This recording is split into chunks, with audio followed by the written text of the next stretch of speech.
Hello, West Ham Network. It's Holly, and today I'm chatting with David Blackmore of Blowing Bubbles magazine. We are going to be running through some of the topics covered in their latest edition of the Blowing Bubbles magazine. So let's bring in the man himself, David. David, how are you? Yeah, really good, Holly. How are you? Yeah, really good, thank you. I hear you're running the London Marathon. Yeah. There's a theory in the Blowing Bubbles WhatsApp group that whenever I run a major running event, that West Ham tend to win. So I really hope that by the time I finish tomorrow, that we've got a positive result against Palace. No pressure, no pressure. Are you going to be Yeah. checking your result on the road, or is it going to be one that you wait till the finish line for? Well, I get the alerts come through because with your AirPods and they're connected, you get the messages read out. So I think I did it once when we actually playing a game. I think it was Brentford, and we'd lost as you know seems to be the norm with them. And yeah, that is the most depressing thing when you're like 20 miles in and it's like Brentford have scored, and you're like, oh no, what a nightmare. More pain on top of the pain. Yeah, So, exactly. today, the first thing we're going to be chatting about is obviously us dropping out of Europe. We had a massive game against Leverkusen. A lot of emotions with the whole thing. But yeah, we put on one incredible performance. So the question I have for you is, how do you feel about the way that we went out, first of all? It was it. I think we will look back on that night. I know it was disappointing, but I think we will look back on it as one of the better nights at London Stadium. It was the atmosphere going to the ground. You could already tell like the fans were going to be up for it, and I'm just going to it thinking I really hope that the players are going to be up for it and that we are able to get on the front foot and we are able to give the fans something to really get behind and then hopefully get an early goal, which is kind of everything that we did really. Um, it was so disappointing, and I just keep going back to that Bowen chance, and I feel like he hit it so well that if he had scuffed it ever slightly, I think it would have gone in. Either side of the keeper, and then 2-0 going into half time. It would have been interesting to see how we would have reacted had we pulled it back at that stage as well, because we still had a few minutes before half time. And what David Moyes' team talk would have been, I felt, we went toe to toe with them, that they looked rattled for a large part of the game. But equally, I knew, I mean, even in recent Premier League fixtures, we've been tiring, especially like Antonio towards the end of games, that I knew that we wouldn't be able to keep up for the whole 90 minutes. But, I thought if we could just get back into it, it just felt like, we didn't have a huge number of chances, but we probably had four good chances, especially in that second half when Bowen had that opportunity. Well, I haven't watched it back, so I don't know how.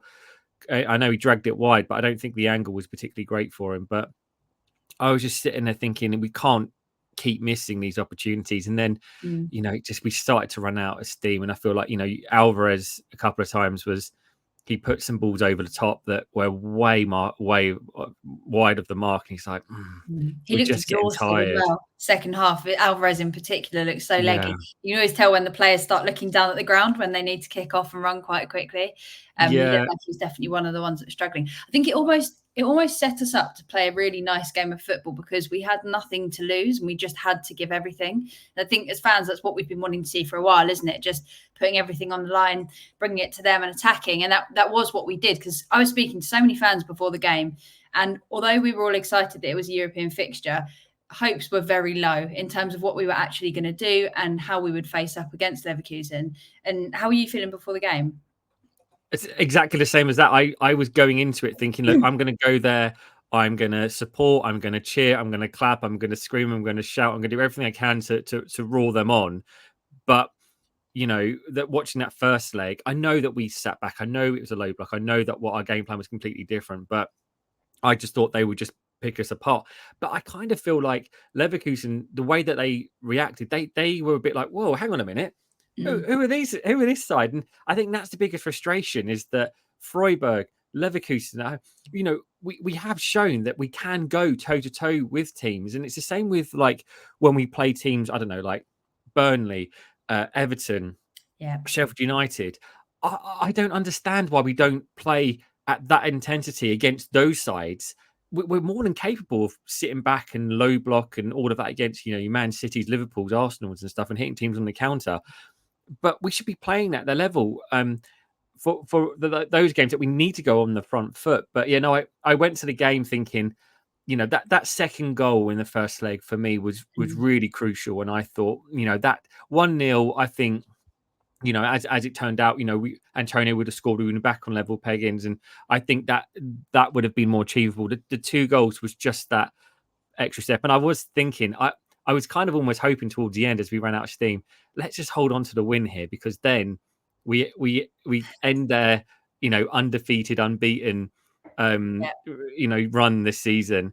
And then West Ham fans would always look back on it and go, unbelievable that we beat the team that went unbeaten for the rest of the season, won the Europa League and all of this. We're the only team to beat it for the whole season. But yeah, the goal that went into the end. And it was, I don't know about you, Holly, but I was standing there. Sometimes I do try and, just because of the stop go signs and stuff, I do try and nip out a little bit early if I can, because just to get away and get back. But I was standing there thinking, there's no way I'm leaving. I am clapping each one of these players off the field today, because they've absolutely given it their all. And they did, as I say, I went there thinking negative, thinking we were going to, get turned over. And, I stayed and applauded each and every one of those players because I thought we were magnificent. Yeah, and we went into the game knowing that Leverkusen love a late goal. It's something they've done all season and all competitions, but it just felt like we just gave everything. We had no more to give. And ultimately what cost us was the lack of squad depth, because everyone was just absolutely knackered by about the 60th minute. But every one of those players gave everything that they could. My voice is still a little bit hoarse from all the screaming. But I don't think we could have done any more. We had a lot of refereeing decisions go against us. We're going to be touching shortly as well on refereeing decisions in general. But it was just a moment where I just felt really proud to be a West Ham fan, although the result hadn't gone our way. And I think it said a lot. You could see that barely anybody left before full time. You could see the difference between normal games. Atmosphere was like nothing I've ever heard before. The Sevilla game was good, but this was something else. No, I don't think any section of the whole stadium sat down at any point. And everyone just gave it. Oh, I think the most touching thing was after that goal went in and we knew that it was all over, people just started clapping. We were just proud of what we had achieved, and it felt bittersweet, obviously, because we've had such an amazing journey in Europe, and now it's uncertain whether that's going to continue or not, and I hope it will. But it's been an incredible run, and we went out giving everything that we could, and I think that's all we ask as fans, isn't it? We know that results aren't always going to go our way, but if we've put everything on the line, then that's all you want as a West Ham fan, isn't it? Yeah, I put up quite a long post on all my socials afterwards that was basically saying it was the end of that kind of chapter for the European adventures. And a few people was like, well, hang on a minute, we're still in the hunt for the European places. And we are. I just don't think we're going to get one of those places this season. That's my feel. And I think once we don't do that, that's going to draw a line under these last 3 seasons. And I think despite, I've seen some, a lot of criticism even after this performance to say, it's, we're coming out of it saying we got to a quarter final, but if we'd had more, the squad depth and all of that, we could have had a better chance. But I think in years to come, when the dust settles and we look back on it, we're going to look back on these 3 years as being absolutely magnificent, when West Ham were absolutely massive in Europe. And I did think, when we got into Europe, I know that we kind of got in under Bilic. We weren't ready then. But I just was thinking, the way that we played, I thought, we're gonna, teams that don't know what West Ham are about, they're about to be in for a real shock, which they were in that first season for the Europa League. And then the Conference League, the standard of opposition was obviously less, but we managed that so well in terms of the squad rotation. And actually on the squad depth, I thought about it a lot, because I do agree with what everyone is saying in terms of not having those players in depth. But just say, I was just looking at, so that side that played against Leverkusen, right? Those 11 players on the pitch, okay, that's the 11. Then we were missing Emerson and Paquetá. So, that's, that's you get up to 13. Then also on the bench, so that's 2 subs that, and, if they were available, who would have dropped to the bench? Cresswell and, well, who for Pac, and then you've got Johnson on the bench, you've got Cornet, and you've got Ings. So 5 subs. There's 5. Yeah. And it's maybe not such, and just say we had Fornells and Ben Rama. then you're looking at it and you're thinking, well, that's 7 players. And you could argue, if Antonio gets injured, well, Ings would go up top. Well, he's not suited to our system, but fundamentally, he's still a proven goal scorer who knows how to score goals when the chances come. Cornet, hasn't really set the world on fire. But if we needed to get fresh legs on in the game, which we did do, we could have brought him on. Johnson, he's been playing in midfield. I know he came on at right back, but he could have been doing something in the middle as well. And I'm just thinking, there is the squad depth argument, but actually, because people go, oh, look in that bench, we've got 4 youngsters, but we had 3 players that could have easily come on in that game. And even when like Cresswell's on the bench, the option that Moyes has got is to bring Cresswell on, take him midfielder off, and push Emerson up, which you think he did in the Wolves game. So it's the. I know that Leverkusen, he could turn to the bench and he brought on 5 great subs. We wouldn't have been able to do that so much. And I hear everyone's arguments about the strength and depth, but equally, I feel like those players could have come on and they could have made a difference. I think the only reason why Moyes didn't do that, and he didn't like put Ings up top with Antonio towards the end, is because Antonio was out on his legs. Alvarez was, Ward-Prowse was. I thought Ward-Prowse and Souček probably had their better games this season. I thought Ward-Prowse was great in the first leg as well, and Souček seemed to get his head on everything on Thursday night.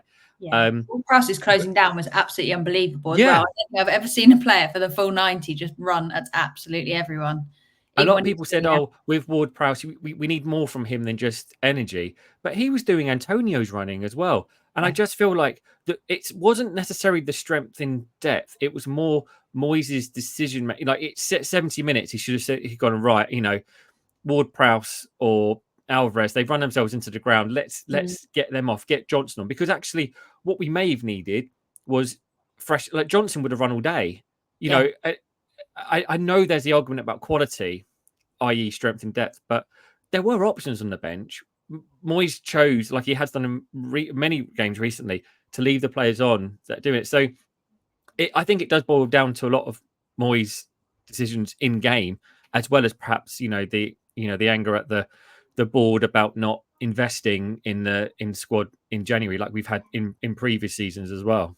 Yeah, no, it does come down to the decision ultimately, whether to stick with what is kind of working despite players getting tired, or bring on fresh legs in the hope that will give us the boost that we need. And yesterday, obviously, not yesterday, but when we played it didn't actually pay off, the decisions that we made. But like you said, there are options that can come on, and sometimes fresh legs, even if the player themselves isn't quite as much of a game changer as we'd want as fans, it can make a massive difference. But the question I've got for you is, we've seen now how West Ham can play. That squad that wasn't even our dream squad. We had no Paqueta, we had no Emerson, and we went out and we gave Leverkusen, unbeaten Leverkusen in 43 games, a massive game. And we made it really difficult for them. And I think they were shocked at the performance that we put in.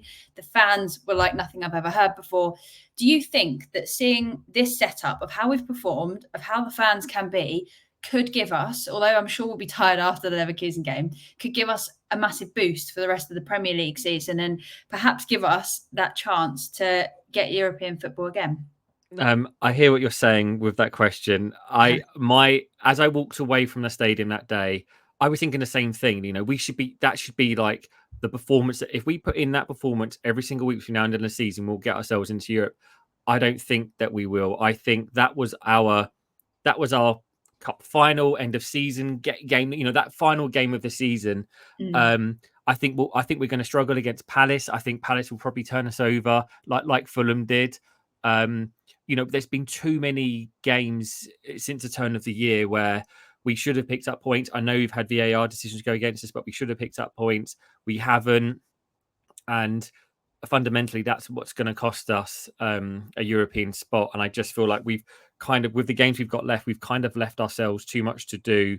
I know we're still well in the mix, but I feel like when you look at the fixtures of the other clubs, I feel like everyone else has kind of got more games that they can pick up. And I think confidence-wise, I know they played really well, but I think that the side are going to be, to pick them up again, to really push on for the push for a European spot. Moyes has got a big job in his hands to try and pick them up to go again. My hope is that we can, but my head just says that, not that they're going to be on the beach now, but that it's been a long season. We've relied very much on the same 11 players. They put a lot in on that game. It's and a lot of them are going to have to go again against Palace. Yeah. And I just don't think now that we're going to be able to secure that European. Like, I would take Conference League 100%. Yeah. I would take that every day of the week. And I think now, I haven't looked into it, but from a few chats that I've seen on WhatsApp, that we're now relying on teams winning the FA Cup. I think that's the only one, isn't it, now that we can. Well, I guess unless Villa win the Conference League as well. But I don't know exactly where we need to finish, but I kind of. There's a lot more permutations to come along, but I think we're going to start sliding down now, and it's disappointing, but that's the reality of what I think is going to happen now for us. Yeah, and we've got so many teams hot on our heels that it is going to take something really special for us to finish in the European spots now.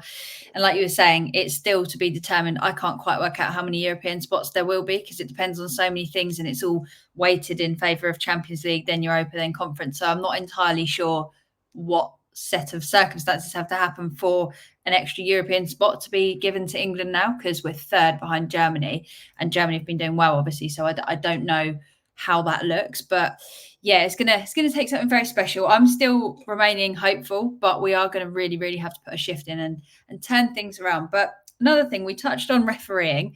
Yeah. We're going to be talking a little bit about the policing of the game.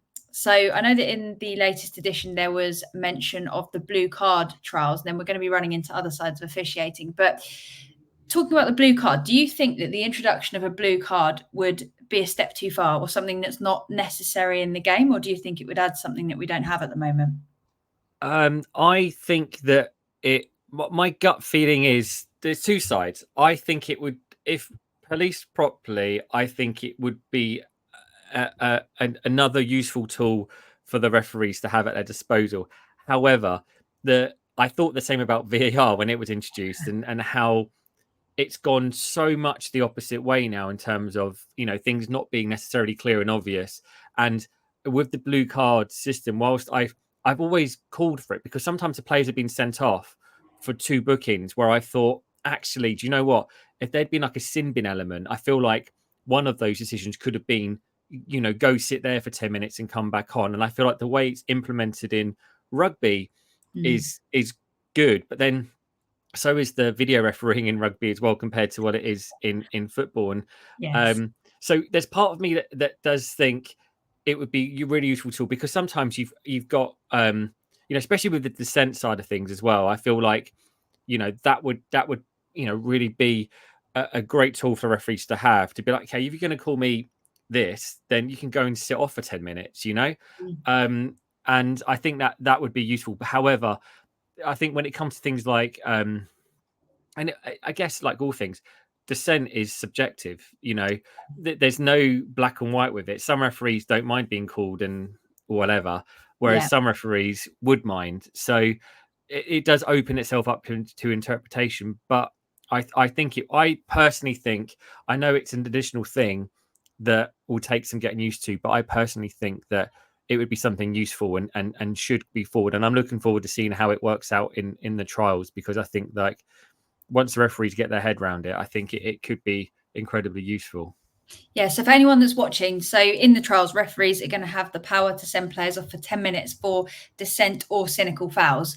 So it definitely would add another element to the game. You mentioned their interpretation, and I think that's the biggest challenge that we've got with VAR, with blue cards, with all of this stuff, because ultimately you're relying on technology to kind of flag something or pull it back. But then it still does come down to human decisions and human error, whether it's VAR telling the ref to go and have a look at the screen, or them deciding that it's not worthwhile, and then the referee often changing their decision because they feel that something's been presented to them on the screen that they didn't see in real time. So in rugby, it's a lot more clear cut, isn't it? Whether like what is a foul, what isn't a foul, but it does feel just like a lot of opinion. And because of that, we've seen this lack of consistency. And even obviously people have been speaking loads about the ref against Leverkusen, the amount of decisions that went against us. I think at one point he actually gave a free kick to them and then turned it around and gave it to us and then turned it around. Yeah, he did. Yeah. So there's a lot of inconsistencies, and for me that would probably be the main thing that I would want to see improve. But I don't know how you can have consistency when it is all the opinion ultimately of a different human of what is dissent, what isn't dissent, what's a cynical foul, what isn't. And yeah, I just think it'd be very difficult to make fair. How do you feel about all of that?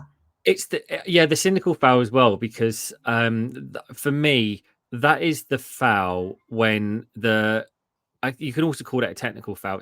It's one of those fouls where the other team are counter attacking. It's like 2-on-2, and Yeah. the player just completely wiped out the player that's breaking away because he knows he's going to get a booking. But there's another man there, so he's not going to get sent off for it, but he's going to take a booking for it. And I think to eradicate that from the game, it's always been a useful tool in the armory of a defender, because they know that they can just take the booking, and if they're 1-0 up and it's 83rd minute, well, it's like unlikely they get sent off after that.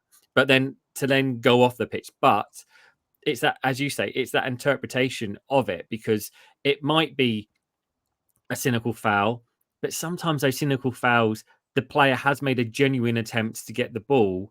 Yeah. In the same scenario in counter attack, and it's like, but is that cynical foul? Like, they've got genuine. So yeah, it's the same with everything. It's just that same with the handball. It's like it should be, if you can watch it and it is something that they've made a genuine attempt for the ball, if they've put their hand out, then it's that decision.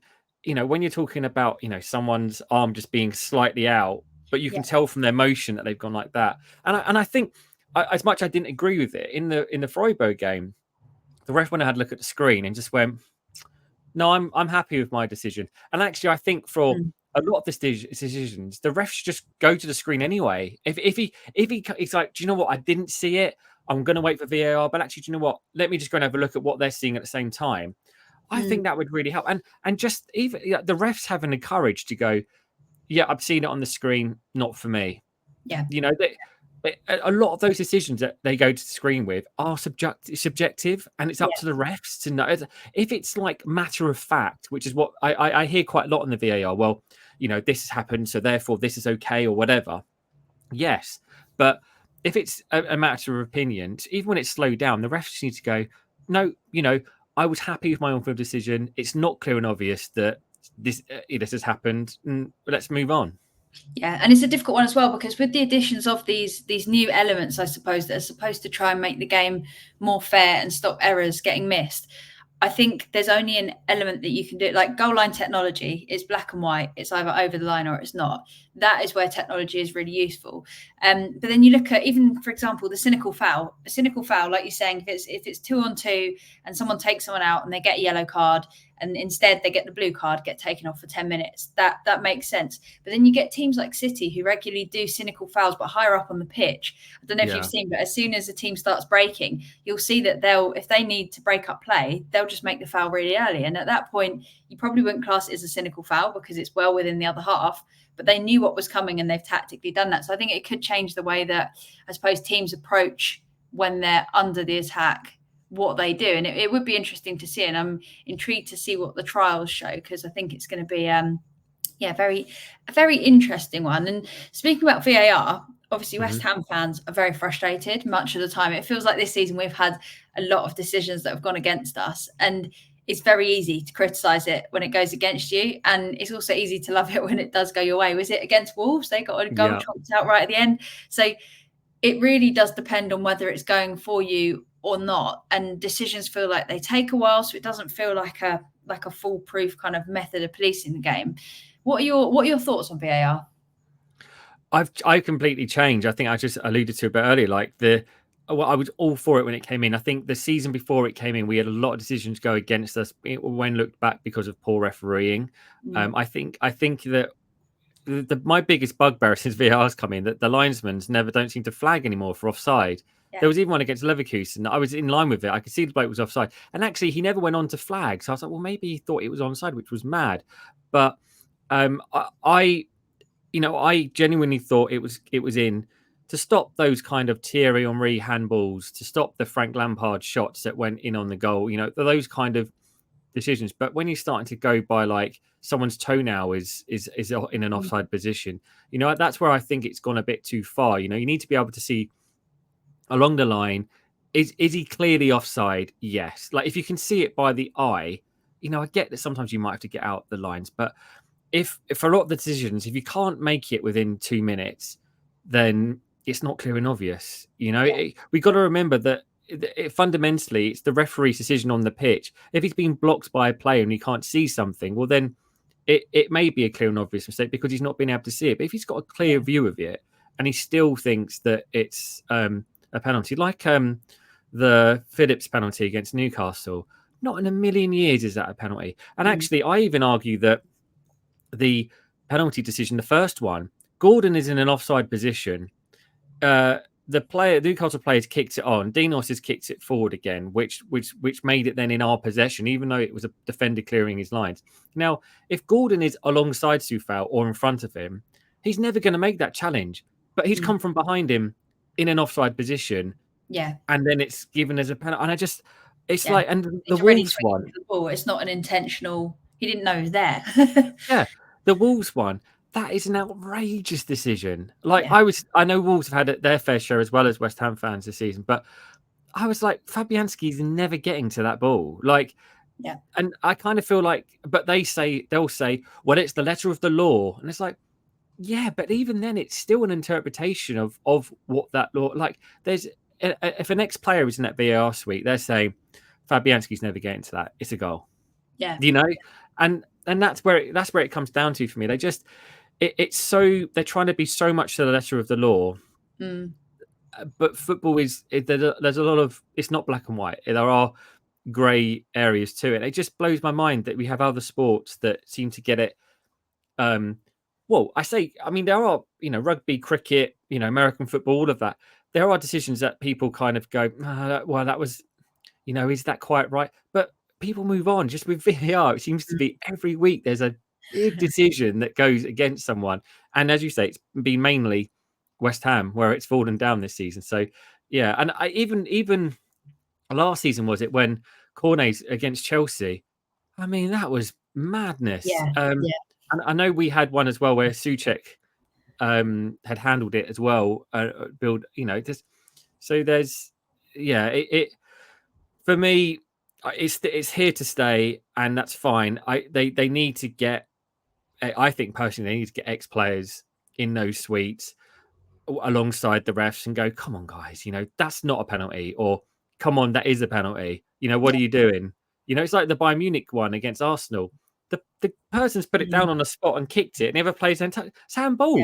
Yeah. Like that is like I don't understand how that's not given, and yet other decisions are. It's madness.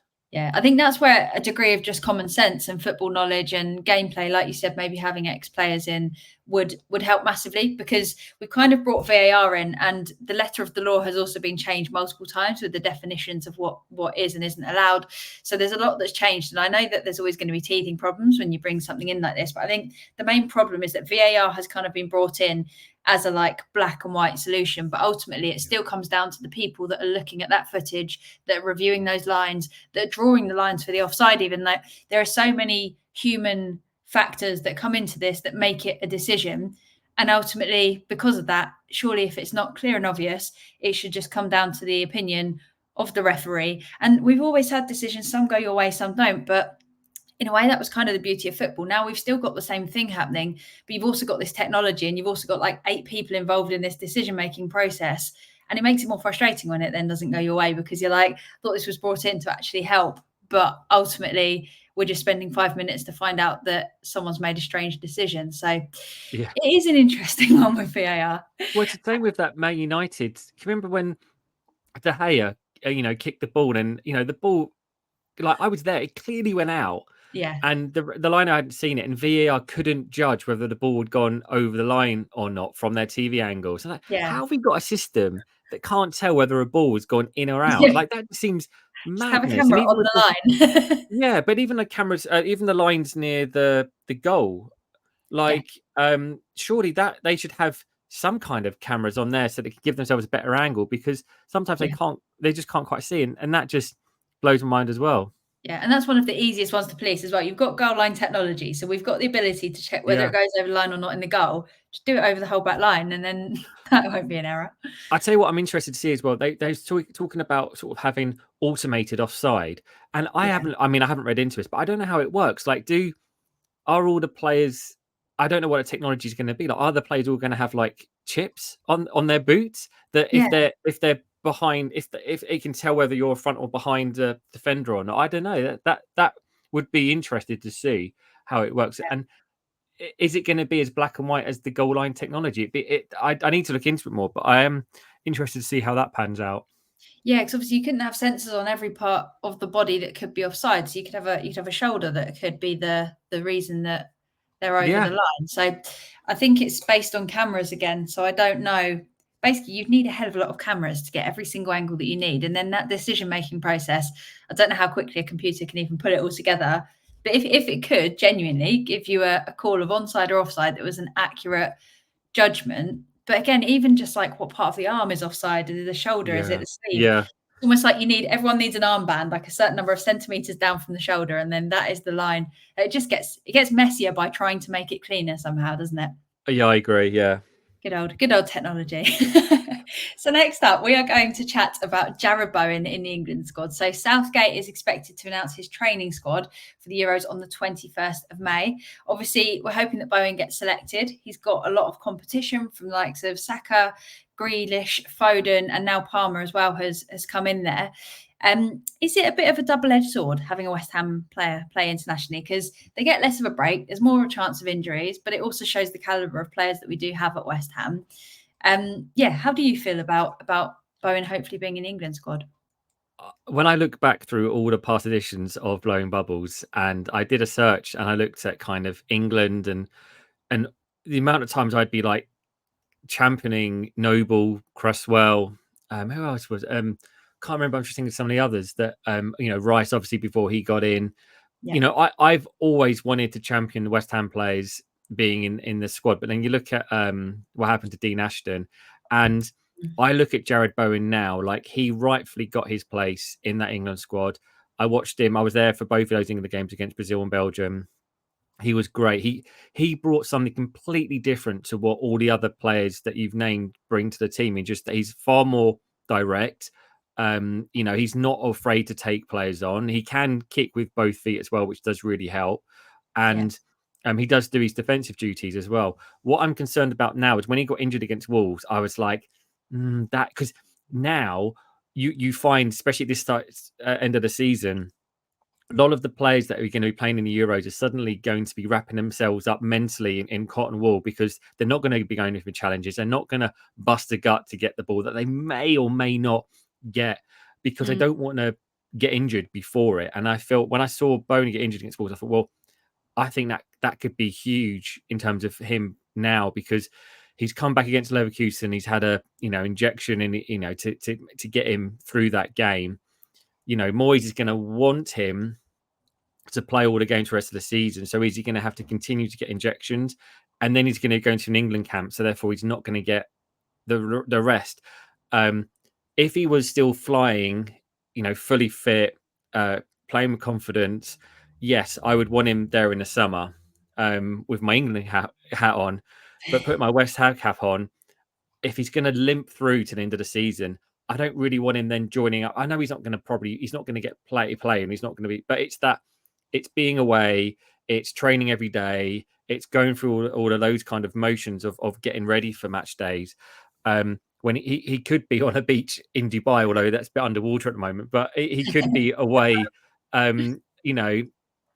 getting that rest that he needs before we come back next season and hopefully have European football. But if we don't, to mount another challenge to get into that kind of top 6 and 7 next season, and that's my biggest concern, that he's going to go away and he's going to start next season either injured or he's just going to be too overtired, I think. Yeah, definitely. And I think it is a bit of a double-edged sword because we want to have players to attract good talent. You want to be showing that West Ham is a place that you can come to get international football, to be playing at a good level. So obviously we do want this. And I feel that maybe we get the best of both worlds because with Bowen not necessarily being first choice in that position, it might be that he's not playing as much. So you limit the chance of injuries and limit the fatigue that he'll have. But similar to you, I feel quite strongly that if he's nursing an injury and then goes off to a camp, doesn't get a rest, I would be concerned that it could become more of a long-term issue for him. And at that point, you really regret it. But I'm exactly the same. Over the years, all I've wanted is Noble, Cresswell, like get them into the England squad. Same with Rice at the time. I just want the West Ham players to get the opportunities, and then they get the opportunities, and you're like, oh, not sure I'm comfortable with this all the time. My favourite West Ham / England story was Rob Greenwood in goal for West Ham 2010 World Cup. The squad gets the lineup gets announced against USA opening game South Africa World Cup. I'm there in the stands, and they say Rob Green's in goal, and I've turned to my mate and I've gone, "That's brilliant. He's been fantastic for us this season. I'm glad that he's got the backing, and I'm glad that he's gonna be great for us this World Cup. It's gonna be great." And then he makes that absolute howler, and I don't think I was overly loud in my praise of Rob Green, but I must have been loud enough that everyone around me turned and looked at me as if it was my fault that Rob Green had made that mistake. But yeah, ever since then, I've always been like, oh, I'm not going to speak too loudly about West Ham players being in the England squad. But I can even remember when Rice got in, and I'd be surrounded by England fans going, "Oh, have we got Rice in? He's at West Ham. Why should he be?" And I can remember thinking, "Oh, actually, I think he's definitely good enough." And I'm interested to see as well with, I don't know. I do know a few Arsenal fans, but I've not asked them this. But Ben White, obviously missing the last couple of international friendlies, clearly in my mind putting club before country, and people have their views on that, and I see both sides of it. But I wonder if he's been playing well, having not had to go through that and just having some time off. Yeah. I'd be really interested to know actually about that, because I feel like that does perhaps speak volumes of that in a professional game, and how they just need to sometimes just have that break. And if they end up winning the league and he has a great last 6 games of the season, I think you'll say it was justified. Yeah, 100%. And it's just choosing, I guess, what the priority is, isn't it?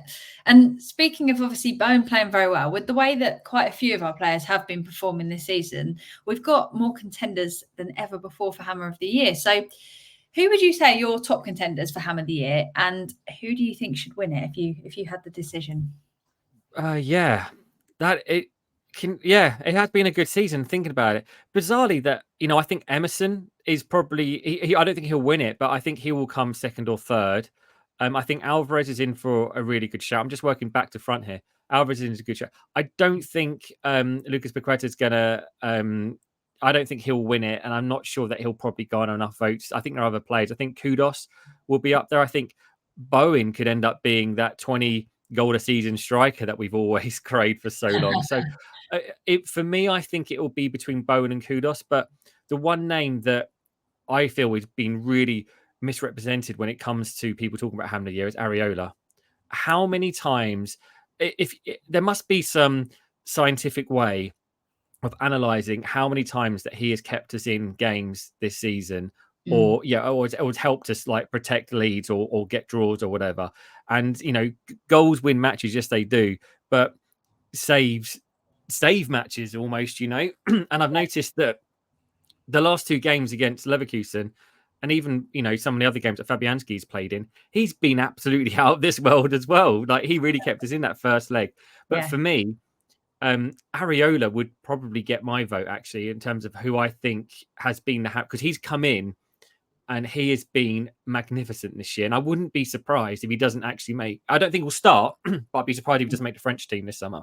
Yeah. And looking at goalkeepers, it's obviously less glamorous than the players that go out and showboat and score goals and they keep it all exciting. But it goes without saying that Areola has made a massive, massive difference. And like you said, the amount of games that he's kept us in, the amount of shots that he's stopped when we've then managed to turn it around and get a last-minute winner, the number of points that he has essentially got for us by doing that, he's probably actually made the biggest difference over the whole season out of any of our players. Bowen's done incredibly well. I think for me, it probably would be him. I think he's got 15 goals and 5 assists in the Premier League. So you can just feel the passion he's got for the game. He obviously committed his future long-term, hopefully, to West Ham. So for me, I think I'd have to choose him, but I'd be happy with absolutely any of those players. You've got Emerson, Kudus, Paqueta, Bowen, Areola. There's literally countless players that all are pretty deserving, and it's nice that we do have so many exciting players, and despite the fact there have been many ups and many downs this season, that we can talk about multiple players with such pride that we've got them at West Ham. Yeah, and I think Kudos perhaps doesn't get it because maybe he's not done it for the whole season. You know, he came in a little bit later on, but definitely, yeah. I think Bowen will get it. Yeah, I think just for everything that you just said, almost a reward for his signing a long-term contract as well. Yeah, absolutely. I think that definitely adds something massive to when somebody's committed their future to the club. We know that he loves West Ham, and he can't leave. He's not allowed to now. So yeah, no, banned. Family conversations will never be the same again if he does. No, exactly. Not invited to Christmas dinner anymore. So before we go, tell our viewers, first of all, why they should read the latest edition of Blowing Bubbles and how they can do that. Well, I think the next latest edition is going to be our May edition. So I think it's going to be a bit sad, really. But I'm hoping it's going to be a bit more, I'm trying to make it a bit more positive and reflective of that journey, this chapter that we're in, because it has been absolutely magnificent. But yeah, you know, what we do with Blowing Bubbles, what we always try and achieve is try and pull together.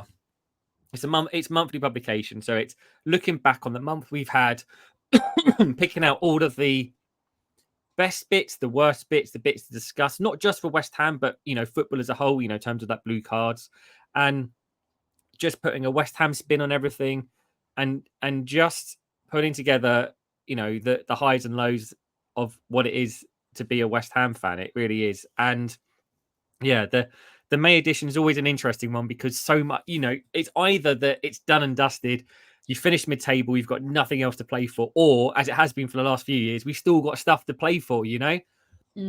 Yeah, absolutely. Still a lot to play for as well. It's all going down to the end of the season now, really.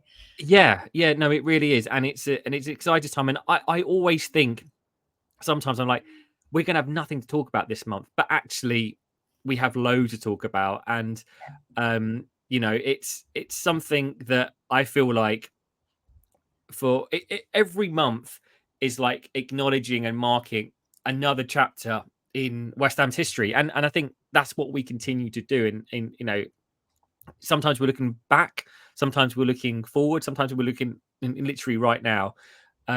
So yeah, the April edition was far more positive than I think the May one is going to be.